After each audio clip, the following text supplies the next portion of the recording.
We have just arrived at my granddad's to start working on the van. I've got some gear in the back that I need to take out. We'll get it back in the garage and then we can start cracking on stripping the underside. That is the game plan for today, is to get the entire underside stripped. So that's fuel lines, brake lines, a lot. So we can start getting it prepped, ready for grinding, welding, all that sort of jazz to make it perfect on the underside. So let's get in there and let's get cracking on. Here's how we were left off last time. I've set this up ready for stripping because I want to send the steering rack off. I want to send it off for refurbishment. There's a lad that does it, Mark Galvin, so I can send it off to him, get everything refurbed on there and then get it back brand new. I then can start stripping this. Well, to be honest with you, there's not much to strip. Take these supports off, take the anti-roll bar off. We can not wheel it all back down, get rid of the rust, then zinc prime it, then paint it, then we can put new bushings in along with the anti-roll bar. I'm not too sure whether I'm going to get rid of these or not yet. I need to have a look, see where they can bolt to on the back of the block. They're obviously there for extra support, so whether I can utilise this left hand side, because the extra mount on the left hand side, that we get rid of that. Even though I've got it in the van, it's a different location, so that's going to get cut out. So maybe we can use that just to prop the back side up. It'll need some modifications, but we can do that. Like I said, the engine can be in mounted where it is on the same as mine, which is one at the front, or one at the back, two at the front, and then we can always add this back in and make plates to suit. But yeah, so that's the game plan, is getting the underside of this van stripped today. I need to tidy up of this first. So this is what we moved from there in order to get the garden furniture in. So I'm working with limited space, but it's better than being outside. So we're going to crack on, tidy up this section, so at least I've got a little bit of space to work on the bench there if needs be. So yeah, let's get it cracking. Yeah, the underside doesn't look too bad. So obviously we talked about it in the last video, but you can see it just going along here, so I can cut that out. Yeah, I basically want the fuel tank off, so I'm hoping it's pretty empty. I'm hoping it will be, because it doesn't seem like it's ran since about 2008. But it's good to get a feel of where the brake lines actually run, because when I stripped them on the 5, I forgot where they ran, so I ended up running them through the centre, basically mirroring the fuel lines, and round to the back. So it's good to see that I can run them down there. We can retain them clips down there. But yeah, so I think the case of drop the fuel tank, then we can get rid of the brake lines. What else have we got underneath here? Just miscellaneous brackets, to be honest with you. There's not that much. You can see just down there is where the driver's floor's gone. Passenger side solid, so we're sweet with that, but I have got a cut for the driver's side floor. So let's get cracking on. It's literally one in this corner, one in that corner, one over there, one over here, and that fuel tank just drops down. But I mean, it's hard to tell, so what I'm going to do is disconnect all this from here, which is a ball ache, mind you, getting it through the fuel cap. But disconnect this all here. What we'll do is we'll undo this as well, and we'll see whether any fuel comes out. If it's coming out of the top here, we're knackered because the fuel tank's pretty much full. But last time I did this, I was high as an absolute kite because it just stunk of fuel. It was fucking everywhere. So yeah, let's get this down. But I am going to try and make a conscious effort to not swear in these videos, because I've got a mouth like a trooper, mate, you know what I mean? Working on site, it's no excuse, but yeah, that's me. So I'm going to make conscious efforts to keep the swearing to a minimum in these videos. So, fuel caps off. Now, in order to get this section out, you've got to push the rubber that is in here through, and then it can all be pulled out. But I had the issue on the 5 where, because the rubber's so old, it's not at the point of perishing, but it's just gone so hard, and it's so hard to push through. But this looks like a different setup with these bolts here, so I'm yet to find out. But on the last 5 setup, it was literally push it through, and then you could get all that pipework that's underneath here out. So that's what we're going to try and do.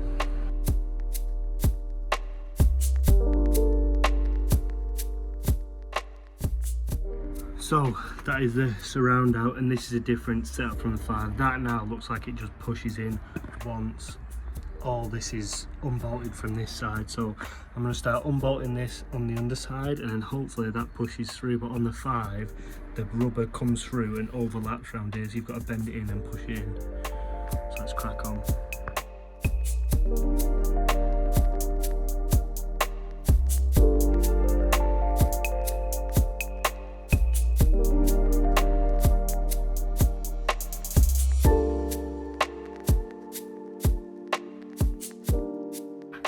As I said, this is a miles easier setup. Like, look at that now. As soon as I unbolted that, this all came loose, these are pulled off. So now all I need to do is release the 2 other pipes coming from the fuel tank, and everything to drop. But it stinks, it smells like old fuel in there, honestly. It's gonna be high as a kite today, let me tell you. I can already feel it. Gonna have to be taking a fair few breathers outside, because man, last time, woo, could barely drive home. So yeah, let's get that cracking on.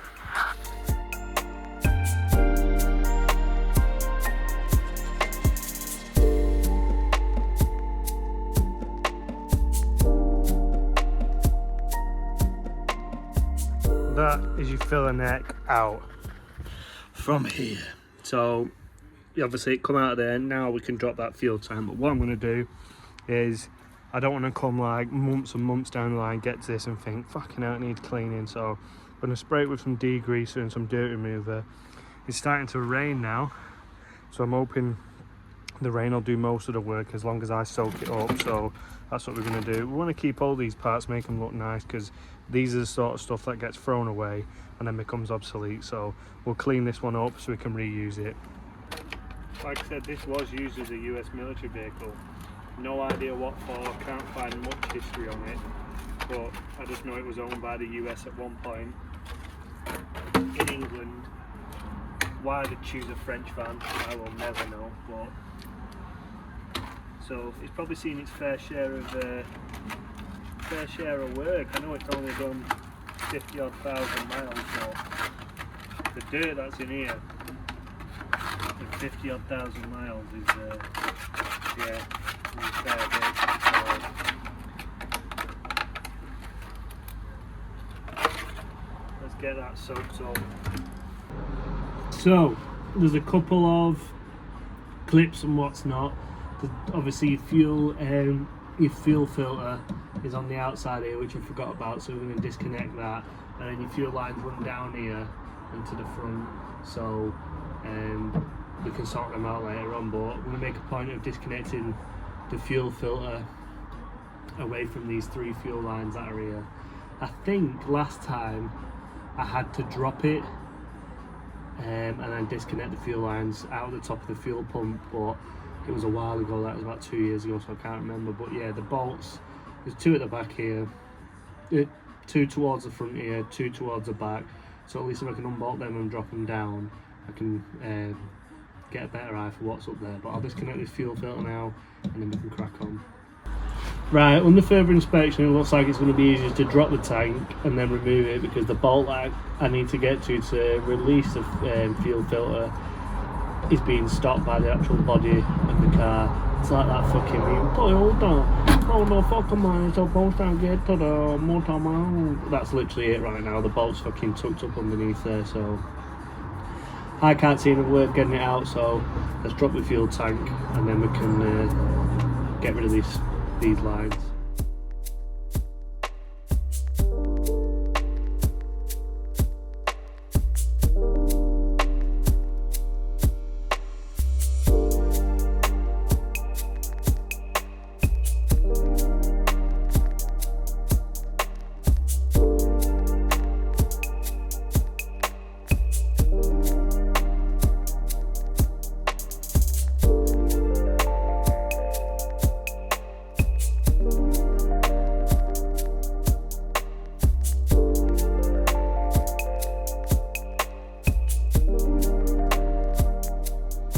So that is the tank out. Look at the dirt and grime that's on top of this. I don't even know what they are. They're like little fucking shells or something like that. No idea. But anyway, let's take the first look under the fuel tank and see what we think. Oh yes mate, not as bad as I thought. I was expecting quite a lot of that to be rusty, but fucking hell, it's probably what it looked like brand new underneath. So yeah, that gives me high hopes. Like I said, it's not much on the car. Majority of it is surface rust. There is like the sills and the driver's side floor that needs doing, but we can now carry on stripping the rest of it, which will be fuel lines, brake lines, and little bits of clips that don't need to be on there anymore. Let's crack on. Just a disclaimer that these next like 4 or 5 months are possibly the worst part of restoring a car. It's all fun and game stripping, like I said. You think, yeah, this is off, I can see it going faster. And then you get to this point where you've got the full underside to do. I just get it done and out of the way as soon as possible, because otherwise you just procrastinate on not wanting to do it. So it's a case of now I'm going to go through, strip the brake. Oh, I'm just going to work from the back to the front, so stripping brake lines, stripping fuel lines, stripping wiring, stripping clips. So basically it's just a bare underneath that I can start cutting floors out, start cutting sills out, not wheeling areas, just to see whether it is surface rust or any more welding needs to be done. But like I said, this is the worst part, so just mentally prepare yourself for the next 3 to 4 months of lying on the floor in the cold. Because like I said, you've got to not wheel the full thing, which is like wearing a mask as well and glasses because you don't want it to go in your eye. Then it's like dusting it all off, then you've got welding, then you've got a seam seal again. After the seam seal has gone off, you want like 2 or 3 coats of primer, and once the primer's gone off, you want 2 or 3 coats of whatever colour you're going for underneath. I'm just going to go black because I've still got spare black from when I did the Renault. I'm hoping it's alright. And yeah, it just takes so much time of like coats and letting it dry because it's through the winter as well. So I've not got a space heater in here, and I want the garage door up to let the fumes out and all that sort of jazz. So it's just a long process really, because you're waiting for other stuff to dry or to come in, or you know, I can't do anything on the underside until it's painted and finished. But what I can be doing is restoring that rear axle, so it needs bushings. We can do the brake lines to where it needs to be, take the torsion bars out because it'll need lowering, but I need to get the torsion bars out anyway to take the arms off, redo the hubs, just basically get it looking all nice. Same with the front axle, as I explained at the start of the video. Take this off, take these off, take these off, send this away for refurbing. We can get the new brackets in that I needed, because obviously I'll be engine swapping this, so I can get them on the van. And yeah, just make it all nice, like I said, so when it does come to it, you can just get cracking on. But like I said, they're going to remove the brake lines and the wiring in the bay as well, probably not in this video but the next one. And then yeah, we can start not wheeling everything back, because like I said, this has got to come out, so I want to be cutting that back, and then I'm going to have to smooth it and seam seal it again. But yeah, we're getting there.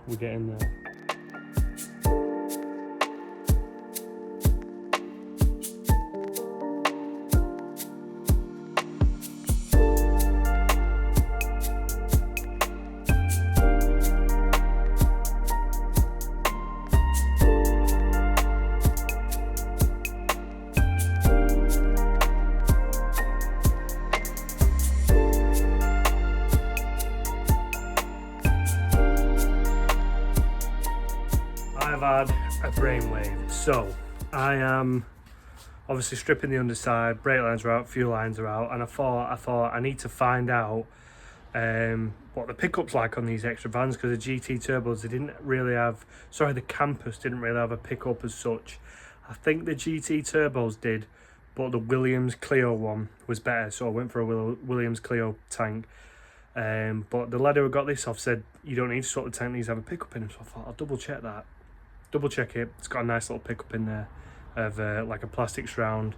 Yeah, it's pretty nice. And obviously I'll need a different fuel pump in that, but while I have got no dinner and I need to nip home, I'm going to load them up into the Volvo and give them a jet wash further up the road. It just gets all the grime off it. It stops me using my water and getting shit all over the back garden, so I may as well do it up there.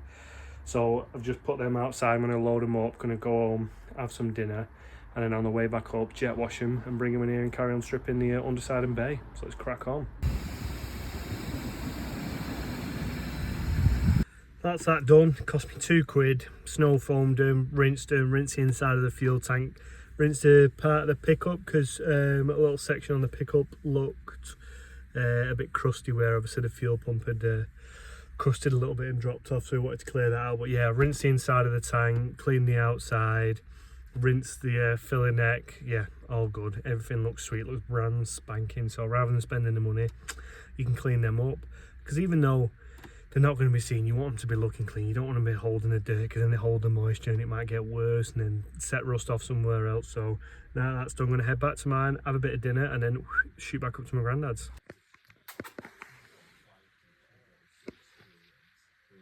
Come back to see the beans, just having some dinner, watching a bit of it's not Beard Meats Food, it's a collaboration that I did with someone.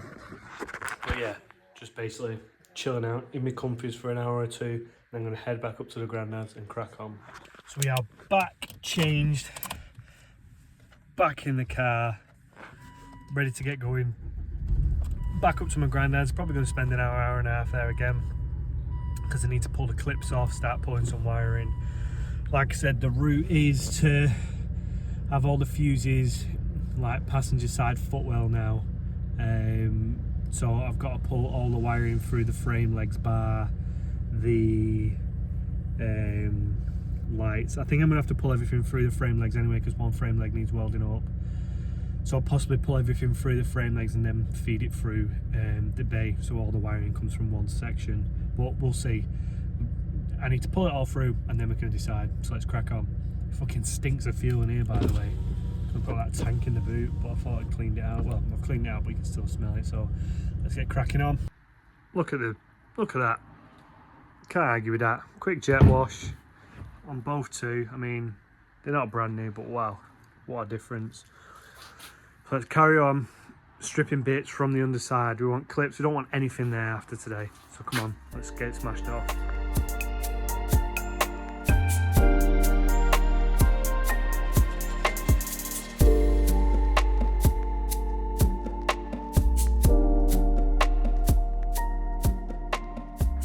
Now that is the underside pretty much stripped. I've got the selector rod and handbrake to do down there, and then the underside is fully done. As you can see down there, the driver's side floor needs replacing, which I've already talked about, but again, majority of this is just surface rust that just needs grinding back. Priming, rust treating, painting, a bosh. Right then, what we've got, it might sound a bit echoey in here, so I'm not too sure, but what we've got is this needs to come out, just so I can see if there's any more rust in there, obviously for welding this in. So this is two 10mm bolts, it looks like, and then this needs to come out as well. Probably going to be replacing this with a PMS anyway, but yeah, we'll whiz this off again. 4 10mm bolts. So let's get cracking.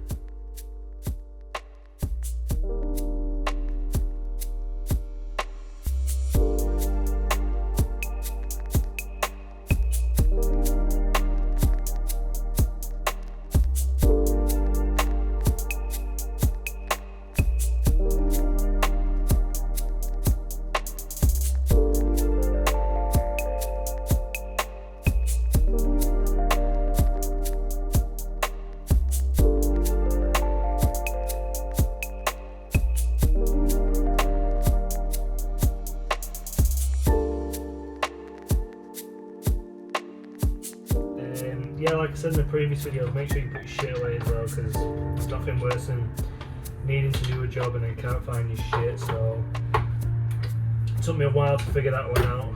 You might say, what, put your own shit away? But yeah, I used to have shit, especially when 5 and I was like, time was of the essence, shit was fucking everywhere.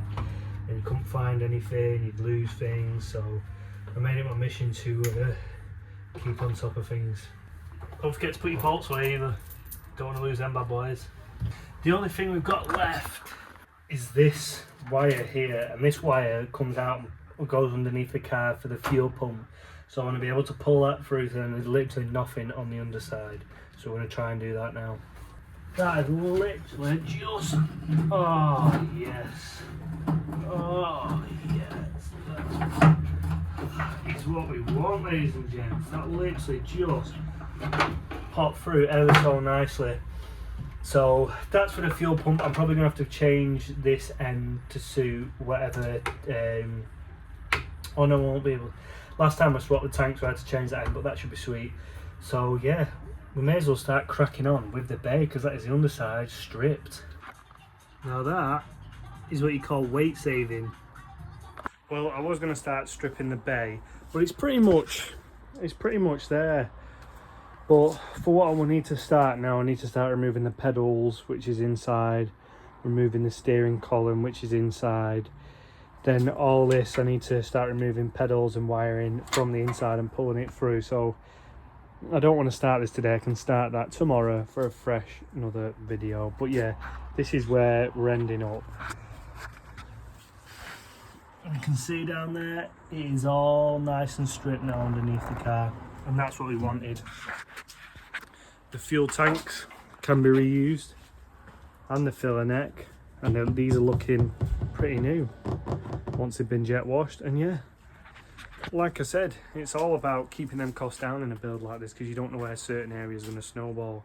I assume the welding's going to snowball because there's already a few more spots coming up that I thought might be okay but need welding. So like I said, my original was sills, floor around the window, and then this passenger side. But then there's a few little bits that I've noticed as well which need doing, but again, it all adds to the welding skill set, doesn't it? I've never welded, so hopefully we're going to be going down to Artec and they're going to teach me how to weld for a day, so hopefully watch out for that video. It's just a case of when I get some free time, really. I didn't know I was having this week off, so we couldn't have gone down today. We had to organise it, but yeah, it is what it is. But hopefully we'll get down there, they can teach me how to weld, and then I can start cracking on this van. And I've been told it's not how good you can weld, it's how good you can use a grinder, so that works in my favour. So yeah, like I said, we're going to finish off here. If you've not already, go and check the last few episodes out. Like I said, this is going to be a build well into 2 years, I reckon.